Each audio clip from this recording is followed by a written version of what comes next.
Hi hello Telangana రాష్ట్ర ప్రజలందరికీ నమస్తే, గుడ్ మార్నింగ్, శుభోదయం. ఈ రోజు మన ప్రజా ఎన్కౌంటర్ ప్రజా వాయిస్ తెలుగు దినపత్రికలోని మెయిన్ పేజ్ అండ్ వార్తా విశేషాలు ఎట్లా చూద్దాం. సో దయచేసి అందరు వీడియోని లైక్ చేసి మీ యొక్క సోషల్ మీడియా గ్రూప్స్ లో లింక్ ని షేర్ చేయవలసిందిగా కోరుతున్నాం. సో ఈ రోజు నేను ఈ పత్రికలో మెసేజ్ ని రాయడం జరిగింది. సో ఈనాడు మనం చూసుకోవచ్చు, కలియుగంలో కసాయి తల్లులు చిన్న చిన్న పిల్లలని కన్న తల్లులే పెంచి నవమాసాలు మోసి పెంచి పెద్ద చేసినటువంటి ఆ తల్లులే చిన్న చిన్న పిల్లలని చంపేస్తా ఉన్నారు. సో దాని గురించి మెసేజ్ ఇవ్వడం జరిగింది. ఒకసారి మీరు వినండి ఏ విధంగా ఉంది. కామవాంఛ కోసం అక్రమ సంబంధాలు, నిమిషానందం కోసం కన్న పిల్లలని చంపుతున్న ఓ కసాయి తల్లులారా, మిమ్మల్ని ఎన్ని చెప్పులతో కొట్టాలి, ఎన్నిసార్లు ఉరి తీయాలి, ఏ చౌరస్తా మీద శిక్షించాలి, ఏ కొత్త పదాలతో మిమ్మల్ని తిట్లతో వర్ణించాలి. గోరు ముద్దలు తినిపించిన చేతులతోనే పెరుగన్నంలో విషం పెట్టి ముగ్గురు పిల్లల్ని చంపిన ఒక తల్లి, కథలు చెబుతూ నిద్రించాక కత్తులతో చంపింది మరో తల్లి, నీటి ట్యాంకులో పడేసి పేగు బంధాన్ని మరిచింది ఇంకో తల్లి, అక్రమ పడక సుఖం కోసం పిల్లాడు అడ్డున్నాడని చంపి భూమిలో పాతి పెట్టింది మరో పాపిష్టి తల్లి. పసి పిల్లలను చంపుతున్న ఓ అమ్మలారా, చీచి కసాయి తల్లులారా, దయచేసి ఏమి అనుకోకండి. మిమ్మల్ని అమ్మ అని పిలిస్తే కూడా ఆ పదానికి అర్థమే లేకుండా పోతుంది. కామంతో పిల్లలని కనకండి, చంపకండి, మీరే సానె కొంపలకు పోయి సావండి. మీలాంటి కసాయి తల్లుల వల్ల సమాజంలో ఉన్న తల్లులందరూ తలదించుకునే పరిస్థితి. B7 విజన్ మీడియా ఎండి కృష్ణ యాదవ్.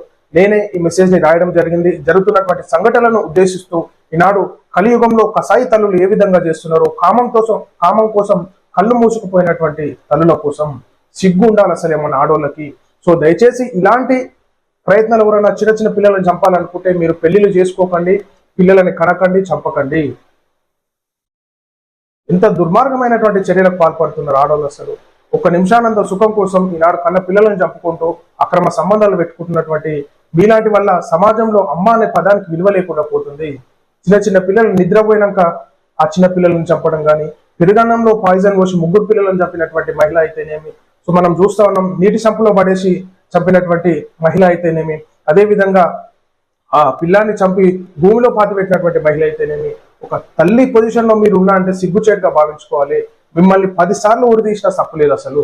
సో దయచేసి ఇలాంటి సంఘటనలు ఎవరైనా ఉంటే మాత్రం ఖచ్చితంగా మీరు పిల్లలని కనకండి.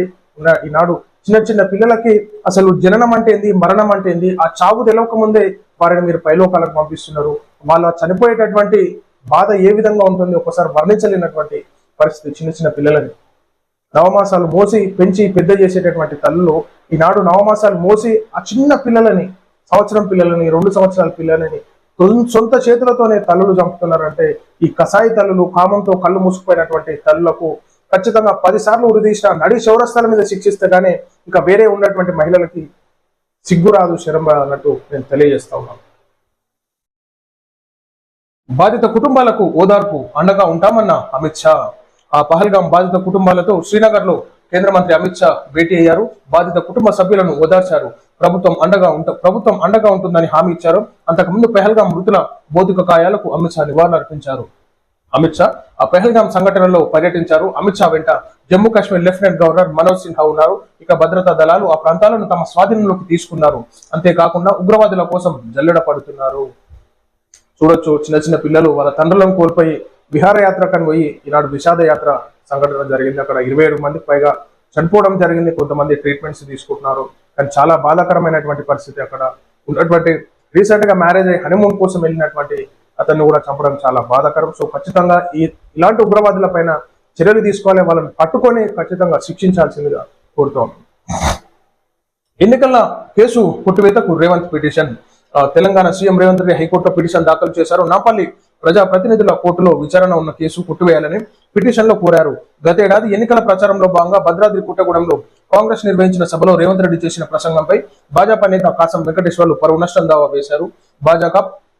భాజపాకు పరువు నష్టం కలిగేలా రేవంత్ రెడ్డి మాట్లాడారంటూ ఫిర్యాదు చేశారు. ఆ కాసం పిటిషన్ ను విచారణకు స్వీకరించిన ప్రజా ప్రతినిధుల కోర్టు విచారణలో భాగంగా సాక్షుల వాంగ్మూలం నమోదు చేసింది. భాజపా మళ్లీ అధికారంలోకి వస్తే రిజర్వేషన్లు రద్దు చేస్తుందని రేవంత్ రెడ్డి ఎన్నికల సమయంలో చెప్పారని కాసం తన పిటిషన్ లో పేర్కొన్నారు. ఈ పిటిషన్ పై ప్రజాప్రతినిధుల కోర్టు విచారణ చేపట్టింది. ఈ నేపథ్యంలో రేవంత్ రెడ్డి ప్రసంగం ఆడియో వీడియో క్లిప్పింగ్లను సైతం కాసం కోర్టుకు సమర్పించారు. దీంతో విచారణలో ఉన్న ఈ కేసును కొట్టివేయాలని సీఎం రేవంత్ రెడ్డి హైకోర్టును ఆశ్రయించారు.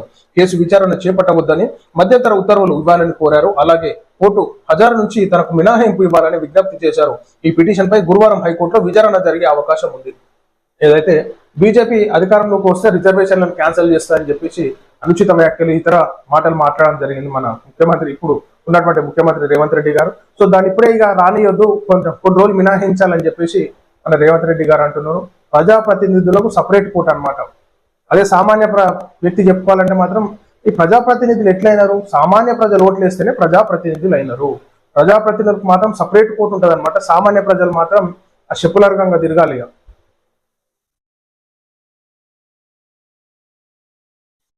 జనతా గ్యారేజీల తెలంగాణ భవన్ బాధితులకు అండగా గులాబీ జెండా, రజతోత్సవ వేడుక ఏర్పాట్లను పరిశీలించిన కేటీఆర్ కాశ్మీర్ ఉగ్రదాడి మృతులకు ఇవ్వాలి. తెలంగాణ భవన్ లో ఒక జనతా గ్యారేజ్ లా మారిందని బీఆర్ఎస్ వర్కింగ్ ప్రెసిడెంట్ కేటీఆర్ అన్నారు. బాధితులకు అండగా నిలిచేది గులాబీ జెండా ఒక్కటే అని తెలిపారు. వరంగల్ జిల్లా ఏకతుర్తిలో ఈ నెల 27వ తేదీన బీఆర్ఎస్ రజతోత్సవ సభ ఏర్పాట్లను కేటీఆర్ పరిశీలించారు. ఈ సందర్భంగా పెహల్గాం ఉగ్రదాడి ఘటనలో మరణించిన భారతీయులకు సభా ప్రాంగణం వద్ద 2 నిమిషాల పాటు నివాళులర్పించారు. ఏదైతే మనం చూసుకోవచ్చు. ఇక తెలంగాణ భవన్ వద్ద పార్టీ శ్రేణుల రాకలు పోకలు జరుగుతూ ఉన్నాయి, నిత్యం రద్దీగా ఉంది.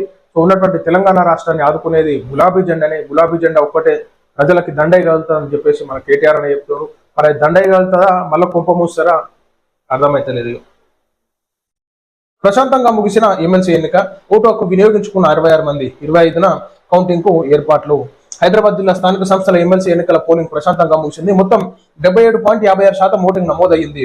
66 మంది బీజేపీ, కాంగ్రెస్, ఎంఐఎం కార్పొరేటర్లు తమ ఓటు హక్కును వినియోగించుకున్నారు. అలాగే 22 మంది బీజేపీ, కాంగ్రెస్, ఎంఐఎం ఎంపీలు, ఎమ్మెల్సీలు, ఎమ్మెల్యేలు ఈ ఎన్నికల్లో ఓటు వేయగా బీఆర్ఎస్ మినహా అన్ని పార్టీల ఎక్స్ అఫిషియో కార్పొరేటర్లు ఓటింగ్ లో పాల్గొన్నారు. బుధవారం ఉదయం 8 గంటలకు పోలింగ్ ప్రారంభమవగా సాయంత్రం 4 గంటలకు ముగిసింది అన్నట్టు మనం ఇక్కడ చూసుకోవచ్చు.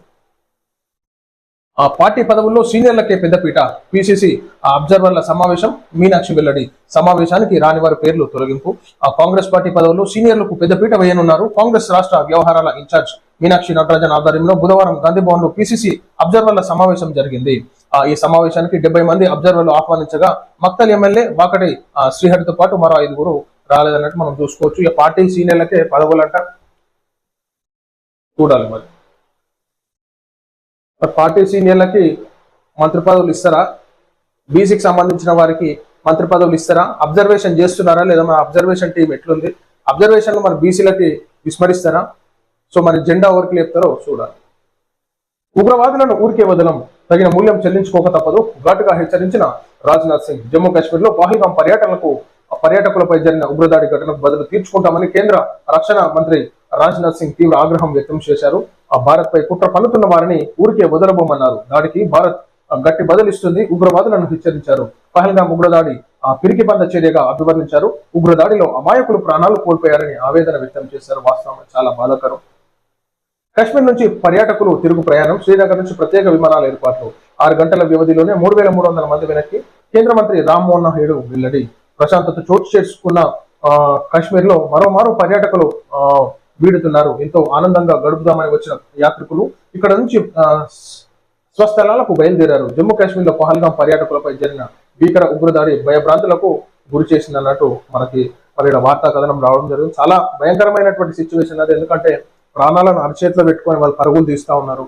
సో అది అకస్మాత్తుగా వాళ్ళు ఎంజాయ్ చేస్తుంటే ఏదైతే ఉన్నటువంటి అక్కడ ఒక మంచి ఎన్విరాన్మెంట్ ఉంటుంది.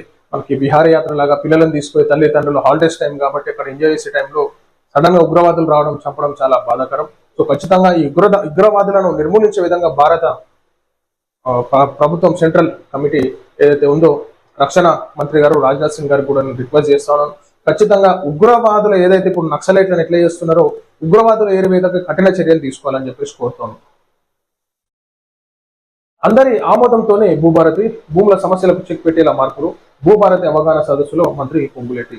సన్న బియ్యం బువ్వ తినాలి, ఆ పేదోడికి సన్న బియ్యం బువ్వ అందించాలన్న ఆలోచన, ప్రతి ఒక్కరూ అందుకు అర్హులు కావాలన్న లక్ష్యం. లబ్ధిదారుడు ఇంట భోజనం చేసిన మంత్రి కొన్నాం. సన్న బియ్యం బువ్వ తింటారు కానీ ఆ నిరుపేదలకి ఏదైతే విద్యార్థులు ఉంటారో వాళ్ళకి ఉద్యోగ అవకాశాలు కూడా రావాలి.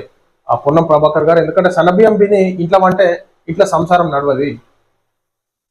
సన్నబియ్యం తిని ఇంట్లో అంటే ఇంట్లో సంసారం నడవది. భార్య ఉంటుంది, పిల్లలు ఉంటారు, ఖర్చులు ఉంటాయి. రోగము నొప్పి వస్తే ఖర్చులు పెట్టుకోవాలి, హాస్పిటల్లో పొంట తిరగాలి. సన్నబియ్యం ఇయ్యంగానే కాదు, వాళ్ళకి ఇచ్చిన హామీలు, మహిళలకు ఇచ్చిన హామీలు కానీ అదేవిధంగా నిరుద్యోగులకి ఏదైతే ఆ ఉద్యోగ అవకాశాలు కల్పిస్తున్నారో అది అన్ని కల్పిస్తే అప్పుడు దానికి ఒక వాల్యూ ఉంటుంది. సన్నబియ్యం ఇంట్లో కూర్చొని తింటారు సంతోషంగా. ఇంట్లో గిన్నెలు కొట్లాడుతుంటే సన్నబియ్యం తీసుకొని ఏం చేస్తారు? నూనెలు, పప్పులు, ఉప్పులు లేకపోతే సన్నబియ్యం తీసుకొని ఉత్త బియ్యం అయితే ముక్కరు కదా. సో ఖచ్చితంగా ఉన్నటువంటి మహిళలకు ఇచ్చిన హామీలు కానీ ప్రతి ఒక్కరు నెరవేర్చండి.